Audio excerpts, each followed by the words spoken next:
Alors Myriam Makeba, pourquoi j'ai pris Myriam Makeba, Mama Africa parce que c'est elle qui représente vraiment la lutte anti-apartheid et cela bien avant aussi Mandela, mais surtout parce que c'est aussi une des premières femmes qui est une des figures du panafricanisme. Donc elle est née à Johannesburg, en Afrique du Sud, et du coup dans cette période-là, en 1932, elle est aussi dans cette période où les travailleurs noirs sont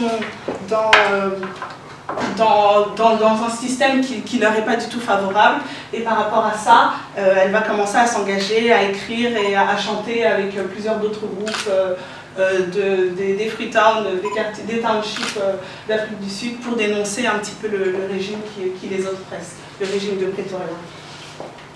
Donc c'est en 1959 qu'elle arrive aux États-Unis, parrainée par Harry Belafonte. Harry Belafonte, c'est un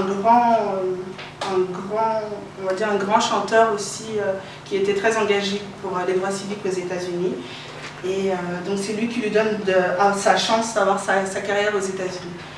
Elle se fait connaître, elle a un grand succès et elle est aussi saluée dans un film qui s'appelle Come Back to Africa. C'est dans ce film qu'elle va se faire connaître en tant que militante engagée parce qu'elle ne cessera pas de prononcer des discours anti-apartheid dans ses chansons, qu'elle chante d'ailleurs en plusieurs langues, donc je vais vous dire après. Voilà, donc c'est vraiment c'est à cause de ce film que les problèmes, on va dire, ont commencé. Parce que dans ce film, ça dure environ 1h30 et ça parle des conditions des Noirs sud-africains. Et dans cette période de 1950, ce sont des positions qui plaisent pas du tout. Du coup, elle va être interdite de son pays et ce sera une exilée politique pendant plus de 30 ans. À cause de ces raisons-là, à cause de ces engagements. Donc son succès l'amène à être invitée par plusieurs mouvements. Et c'est donc en 1963 qu'elle, grâce au comité spécial contre l'apartheid aux Nations Unies, qu'elle prend la parole pour parler vraiment concrètement au monde entier, pour appeler les dirigeants du monde entier à faire quelque chose contre le régime de Pretoria. Suite à cette intervention, donc ces disques qui sont retirés des ventes, mais elle a quand même le soutien des grands leaders panafricanistes tels que Kwame Nkrumah, Amilcar Cabral, Sékou Touré ou autres. C'est aussi à la suite de ce discours qu'elle a l'occasion d'aller à Addis Abeba pour la création justement de l'OUA.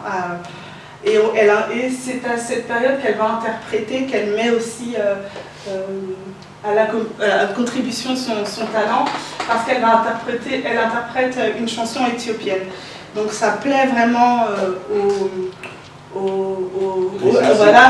roi Haïlé Sélassie qui justement qui la met en avant et qui l'accompagne dans sa lutte anti-apartheid et anti-oppression.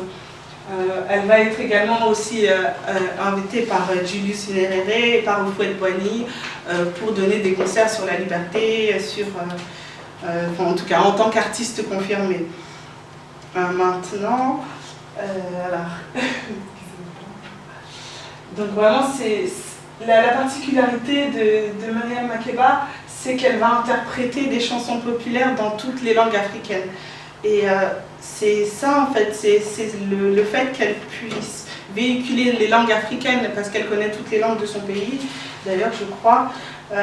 Donc, le Swahili, en Kiswahili aussi, elle chante dans toutes les musiques populaires de ce moment, et c'est ça qui va revaloriser la culture africaine, rapporter un petit peu ce qui nous reste, la linguistique, au monde noir et toujours dans cette valorisation esthétique et dans l'art, de l'habillement et autres.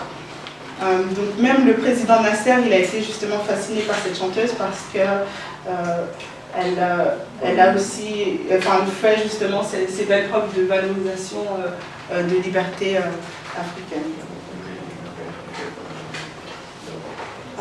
Alors par contre, c'est vrai que c'est à partir des années 60 qu'il y a eu une certaine polémique due à... je pense que le fait qu'elle soit aussi popularisée l'a amenée à faire tout type de concerts contre tout type d'oppression. Et le concert qu'elle a donné justement en chanson en hébreu, juste après la guerre de 6 jours, ça a été un petit peu politique, ça a posé un peu polémique sur la scène internationale. Et donc pour quelle méditation, elle décide de retourner en Afrique. Et c'est là que c'est pendant justement la tournée de Malcolm X et Stokely Carmichael qu'elle fait la rencontre de ce Stokely, qui est guinéen justement, et il décide de retourner en Guinée pour faire une tournée internationale et toujours promouvoir l'anti-apartheid et la liberté du peuple sud-africain. Donc j'ai décidé de prendre cette chanteuse parce que sa contribution, si modeste soit-elle, était aussi grande par la promotion de la musique africaine dans le monde. Ça montre déjà l'art, la précision aussi de l'Africain. Ça peut donner aussi confiance à toutes ces personnes qui pensent qu'ils ont du talent, qu'ils ont à développer, à contribuer. Et ça montre aussi qu'on n'a pas forcément besoin d'être un intellectuel pour pouvoir contribuer au panafricanisme. Donc voici pour l'intervention de Myriam Makeba. Alors c'est vrai qu'aujourd'hui j'ai sollicité mon ami Guillaume de la librairie SAP qui a d'ailleurs beaucoup d'ouvrages là concernant et sur aussi des grandes figures féminines du panafricanisme. Alors j'ai pris la lourde tâche de présenter le professeur Charanta Diop. Scientifiquement, je pense que c'est intéressant aussi pour nous, pour la question identitaire, c'est intéressant. Parce qu'il nous apporte quand même des questions sur la connaissance de soi, la connaissance de l'autre, de nos ancêtres, de la naissance, même des fois de la vie après la mort, de toutes ces questions existentielles qu'un être humain se pose. Et c'est aussi pour nous réconcilier avec les blancs, entre guillemets, je vais dire ça, parce que justement le panafricanisme c'est pas une histoire de blanc ou de noir, c'est une histoire de... c'est un mouvement d'idées, un mouvement de bien, et je pense que c'est une conscience aussi à avoir. Et Charanta Diop a contribué sa vie, sa carrière même, à ramener un petit peu cette conscience humaine. Voilà. Alors, comme vous avez pu le lire, il est né au Sénégal. Il a fait ses études, donc il a commencé ses premières études à Dakar. Et suite à l'obtention de son brevet de capacité coloniale, comme on l'appelle à l'époque, il a entré à Paris en mathématiques supérieures pour devenir ingénieur. Et c'est donc ce brillant début de carrière qui va l'emmener dans les détails justement de ses recherches. Alors ce qui est intéressant, c'est que déjà durant le lycée, il élabore un alphabet conçu pour retranscrire toutes les langues africaines. Il entreprend également la rédaction d'une histoire du Sénégal, et dans cette même période apparaissent aussi ses premières réflexions, plus tard qui déboucheront sur les ouvrages qui sont un peu plus populaires. Donc voilà, il a fait des recherches linguistiques sur le Wolof, le Serer. C'est en 1947 qu'il crée l'association des étudiants de Paris, là où va être, à la suite de cette association, va être créée Présence africaine par Alioune Diop.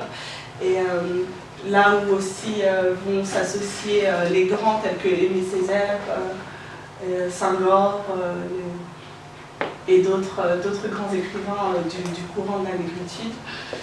Et donc c'est vraiment par toutes ces initiatives déjà sur le continent personnel et aussi en tant qu'étudiant qui va déjà avoir une influence sur l'appartenance du monde noir, enfin de l'Égypte antique au monde noir.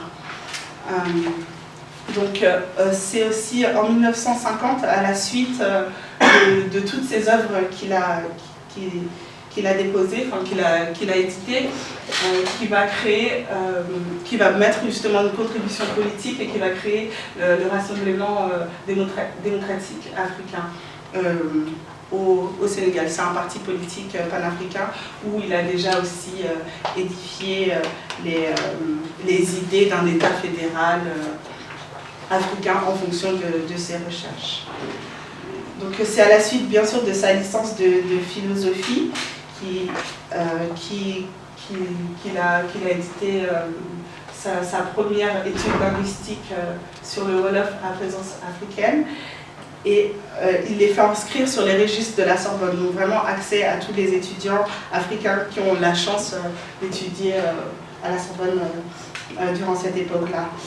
Il pose plusieurs conférences qui ont des réflexions identitaires sur comment un enseignement est-il possible en Afrique dans la langue maternelle, les nécessités et une possibilité d'un enseignement dans la langue maternelle en Afrique, est-ce une nécessité, et les fondements culturels d'une civilisation africaine moderne.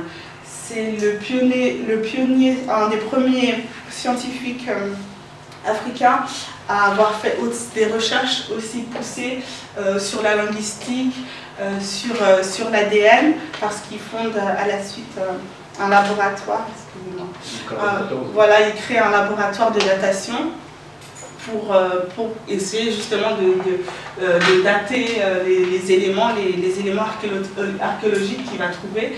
Et c'est grâce à toutes ces contributions au laboratoire de radiocarbone, dans l'ouvrage du laboratoire de radiocarbone, qui vont justifier ces recherches sur l'antériorité de la civilisation africaine. Donc Cheikh Anta Diop, il est sollicité par René Maheu, c'est le directeur général de l'UNESCO, et c'est lui d'ailleurs qui va le charger, qui va lui proposer d'écrire la rédaction, enfin d'écrire l'histoire générale de l'Afrique et sa contribution à l'humanité. Alors, donc Cheikh Anta Diop, c'est la voix de l'Afrique noire. Par tous ses ouvrages, les articles qu'il a édités, par ses recherches scientifiques, par la brillance de ses études et de la précision de ses ouvrages, c'est l'homme vraiment à suivre. C'est l'homme qui m'a convaincue en tant qu'Africaine, et non en tant que centrafricaine. Vous savez, je pense, pourquoi. Mais maintenant, on va passer la parole